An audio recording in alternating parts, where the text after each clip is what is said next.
JDU के प्रधान महासचिव केसी त्यागी ने कहा है कि होली से पहले सीटों और उम्मीदवारों की सूची सार्वजनिक हो जाएगी। त्यागी ने बताया कि सीट और उम्मीदवार के चयन का काम आखिरी चरण में है। साथ ही उन्होंने यह भी दावा किया कि 2019 और 2020 दोनों चुनाव में एनडीए की जीत होगी। इनकी प्रक्रिया भी लगभग समाप्ति की तरफ है। सीटों के आइडेंटिफिकेशन का प्रोसेस भी अपनी चरम सीमा पर है।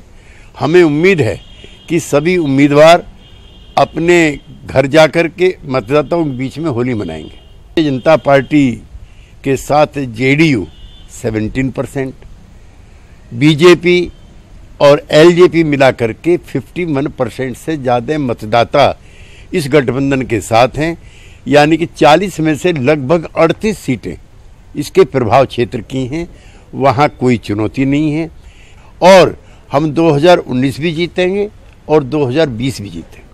एलजेपी के प्रदेश अध्यक्ष पशुपति कुमार पारस का कहना है कि 18 मार्च से पहले एनडीए की सीटों और उम्मीदवारों की घोषणा हो जाएगी। उन्होंने बताया कि एलजेपी को 6 सीटें मिली हैं, जिनमें मुंगेर के बदले नवादा सीट देने की बात चल रही है। साथ ही उन्होंने यह भी साफ कर दिया है कि एनडीए 40 सीटों पर एक साथ उम्मीदवारों के नाम का ऐलान करेगी।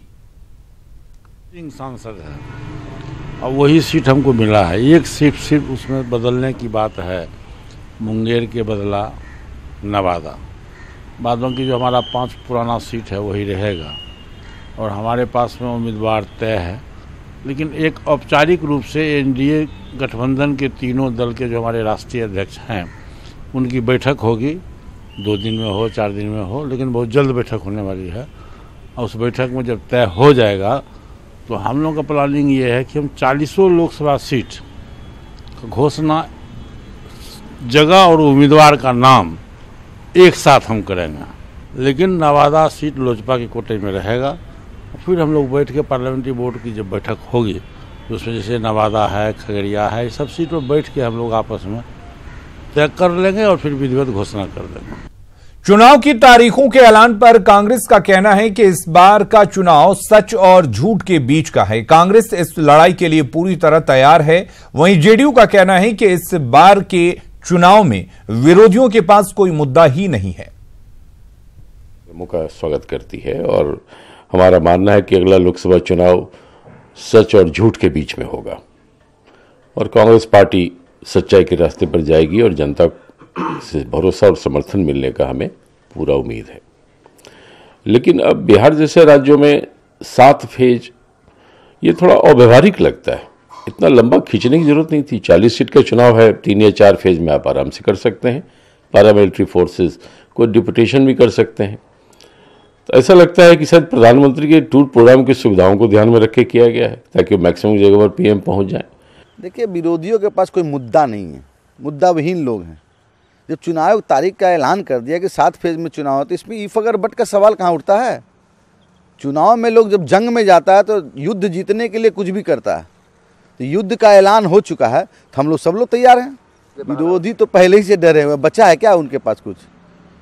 जो सर्जिकल स्ट्राइक पर बोलता हो, सबूत मांगता हो, वैसे दल के बारे में मुझे कुछ नहीं कहना। आरजेडी ने चुनाव आयोग की निष्पक्षता पर सवाल उठाए हैं। आरजेडी नेता शिवानंद तिवारी ने कहा कि 7 चरणों में चुनाव कराने के पीछे चुनाव आयोग का मकसद पीएम मोदी को फायदा पहुंचाना है।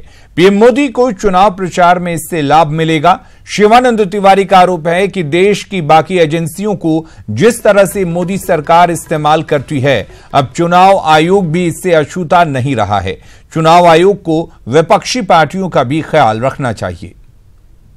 मौका दिया गया है कि वो ज़्यादा से ज़्यादा जगहों पर भाषण कर सकें। उसका मतलब है हर जगह देखिए, बिहार में 2014 में या उत्तर प्रदेश में 2014 में 6 फेज में हुआ था, अभी 7 फेज में हुआ। बंगाल में वही हाल है।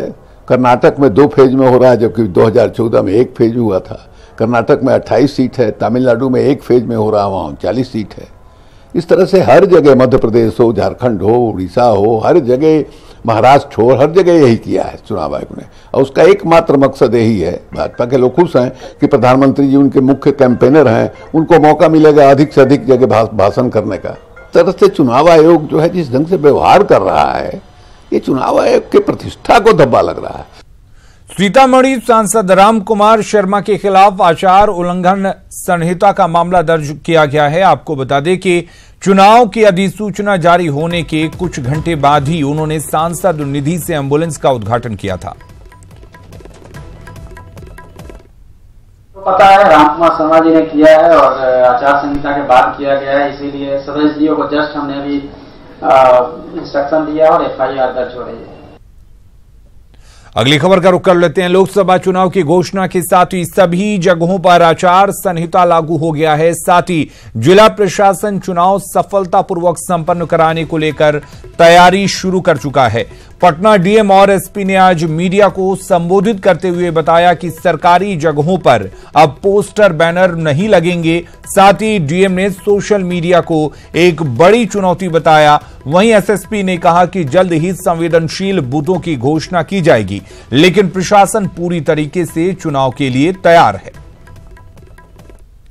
लोकसभा चुनाव 2019 की घोषणा कर दी गई है और उसके तहत यहाँ पटना जिले में यहाँ कुल 3 लोकसभा निर्वाचन क्षेत्र हैं, जिसमें से 30 पटना साहिब और 31 पाटलिपुत्रा पूर्ण रूप से पटना जिले में ही आता है और 28 मुंगेर आंशिक रूप से बाढ़ और मोकामा विधानसभा क्षेत्र यहाँ पटना जिले के अंतर्गत आते हैं।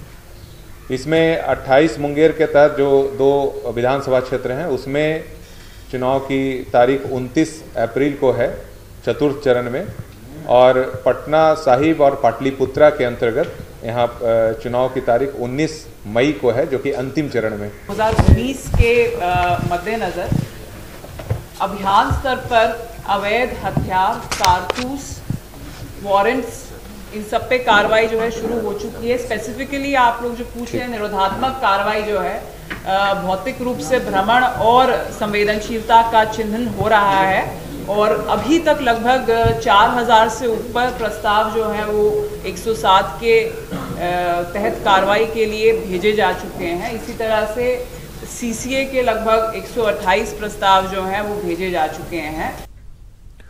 और वहीं गया के डीएम अभिषेक सिंह और एसएसपी राजीव मिश्रा ने प्रेस कॉन्फ्रेंस कर मतदान प्रक्रिया और सुरक्षा इंतजाम की जानकारी दी। एसएसपी के मुताबिक नक्सल प्रभावित इलाकों में सुरक्षा के पुख्ता बंदोबस्त किए जा रहे हैं ताकि लोग भयमुक्त होकर मतदान कर सकें।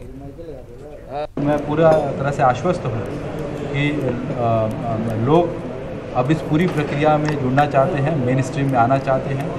लोकतंत्र में उनका विश्वास और सुदृढ़ हो चुका है और बड़ी भारी संख्या में वो लोग इन क्षेत्रों में भी मतदान करने आएंगे। और मैं सबको आश्वस्त करता हूँ, पूर्ण रूप से आश्वस्त करना चाहता हूँ कि ये पूरी पोलिंग प्रोसेस उस क्षेत्र में पोलिंग डे के दिन पूरी तरह से इसको इंसिडेंट फ्री हम लोग सुनिश्चित कराएंगे। नवादा से जो हमारी सीमा अक्सर प्रभावित रही है, गाड़ियों के ऐसे क्षेत्रों में हम लोग इस समस्या को ध्यान में रखते भी चुनाव की तैयारी 1 महीना की बात है, पोलिंग उसी की तरह बल पर किया जाएगा और साथ ही साथ दोनों ही चीज़ें, एक तो सुरक्षा और साथ ही साथ अगर वो कोई भी क्वेश्चन करते हैं किसी चुनाव में जो स्थानीय लोग उनकी सहभागिता भी रहे अधिकतम, इस बात का भी प्रयास।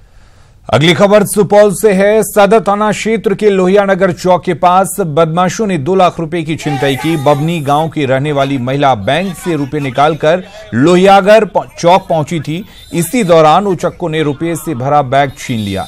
पीड़ित की बेटी की शादी 2 दिन बाद होने वाली है, जिसके लिए उसने बैंक से रुपए निकाले थे। बाइक कैसे रही थी? पैदल रही बैंक के सलाई से सीआईडी लाइट चले बुझला इमहर से गाड़ी चले हम सब उनके हाथ में रहे झोला पुलिस के हाथ से हां ओपियान गेले छिनते झोला के पकड़ना रहे, लेकिन घुसल के गाड़ी पर से कथी ला गेले हम पाछा बोल नहीं सकता। और इधर पटना पुलिस ने कारोबारी पुरुषोत्तम हत्याकांड का खुलासा कर दिया है। एसआईटी ने इस मामले में 6 अपराधियों को गिरफ्तार किया है, जिनके पास से कार्बाइन बरामद की गई है। पुरुषोत्तम की हत्या 23 फरवरी को की गई थी।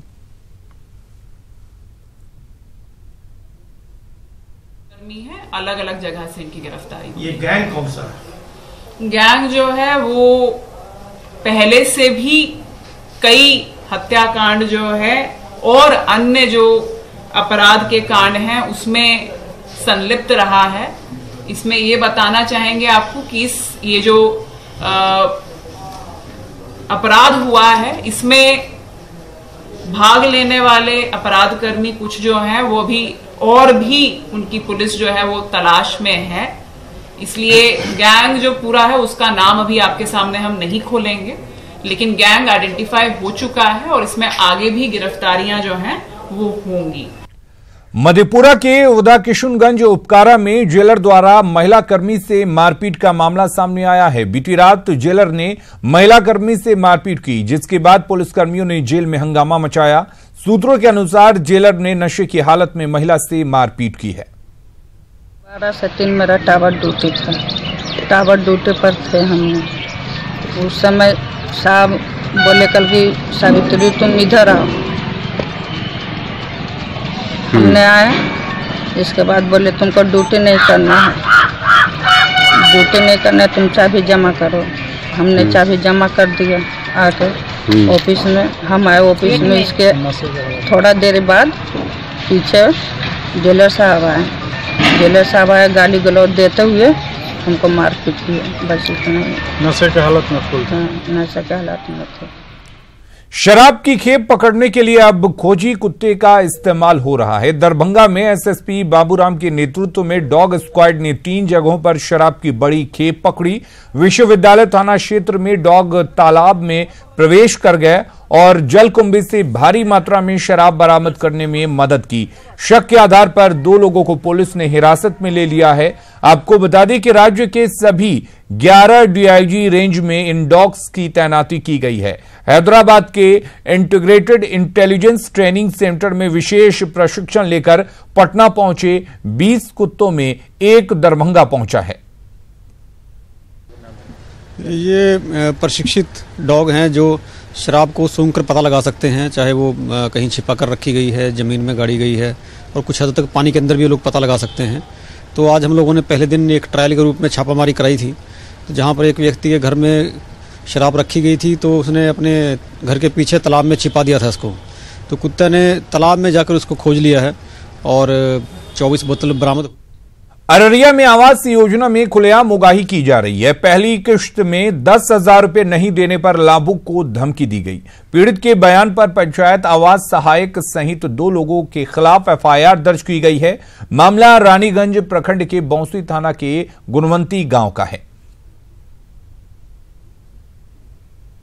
क्या धमकी दिया बताइए? आप पैसा नहीं देगा ना तो नाम आपको कटवा देंगे। आप पैसा लाइए तब आपको इंदिरा आवास होगा, घर बनाइए। इंदिरा आवास मिला ना तो उसी में 10,000 क्यों नहीं दिए उसको? होता है खर्चा वो सब खर्चा कौन देगा? पेट्रोल खर्चा होता है। अच्छा ठीक है, तो वो सास ने हमारा नहीं दिया, हमारा गार्जियन 5,000 रुपया दे रहा था, नहीं लिया, वो मांग रहा था 10,000। पीएमसीएच के जूनियर डॉक्टर्स ने अपना कार्य बहिष्कार फिलहाल स्थगित कर दिया है। पीएमसीएच प्रबंधन के आश्वासन के बाद जूनियर डॉक्टरों के संगठन जेडीए ने अस्पताल प्रशासन को 48 से 72 घंटे का अल्टीमेटम दिया है। इससे पहले जूनियर डॉक्टरों की अस्पताल प्रबंधन से लंबी वार्ता हुई। जूनियर डॉक्टर जहां पीएमसीएच में सुरक्षा में अब भी कमी का आरोप लगा रहे हैं, वहीं अधीक्षक ने सुरक्षा की पुख्ता व्यवस्था होने का दावा करते हुए हॉस्पिटल को हाई सिक्योरिटी जोन में बदलने की बात कही है। उनके सामने रखे हैं और 24 आवर का अल्टीमेटम दिए हैं। उन्होंने हमारे अल्टीमेटम को बढ़ाने का हमसे रिक्वेस्ट किया है। हम उसको 48 to 78 आवर्स करने जा रहे हैं और उसके बाद फिर हम एक मीटिंग बैठा के अपना मीटिंग करके फिर हम डिसाइड करेंगे क्या करना है। पटना मेडिकल कॉलेज में 100 में 99 मरीज को बचाया जाता है, इसका ख्याल रखें। मृत्यु पर किसी का नियंत्रण नहीं है, मृत्यु को टाला जाए इसकी हम पूरी कोशिश करते हैं, लेकिन ऐसी कोई घटना हो जाती है तो उस पर अत्यंत आक्रोशित ना हो। हमारा ग्रीवांस रिड्रेसल मैकेनिज्म भी है, अगर कोई गलती डॉक्टर की होती है तो उस पर कार्रवाई करने के लिए भी हम लोग तैयार हैं, लेकिन लोग अपने से अपनी कार्रवाई न करें, तोड़फोड़ न करें। मुजफ्फरपुर में एक शादीशुदा व्यक्ति को दूसरी शादी के बारे में सोचना महंगा पड़ गया। दरअसल सहजानंद कॉलोनी के निवासी विनीत की शादी 2016 में लखीसराय में हुई थी, लेकिन शादी के कुछ दिन बाद ही पति पत्नी में खटपट होने लगी, जिसके बाद दोनों ने तलाक का फैसला किया और कोर्ट में केस चलने लगा। इसी बीच विनीत को किसी दूसरी लड़की से प्यार हो गया और उसने शादी की सोची। विनीत तलाक का केस फाइल होने के बाद ही शादी करना चाहता था, लेकिन लड़की के परिवार वालों ने दबाव बनाया और जल्द ही शादी करने की बात कही। विनीत के घर वाले जब लड़की के घर पहुंचे तो उन्हें बंधक बना लिया गया और पुलिस को बुलाकर उनको पुलिस के हवाले कर दिया गया। फिलहाल पुलिस मामले की छानबीन में जुटी है। वहीं विनीत के परिवार का कहना है कि उसकी पहली पत्नी और दूसरे लड़की पक्ष ने मिलकर उन्हें फंसाया है।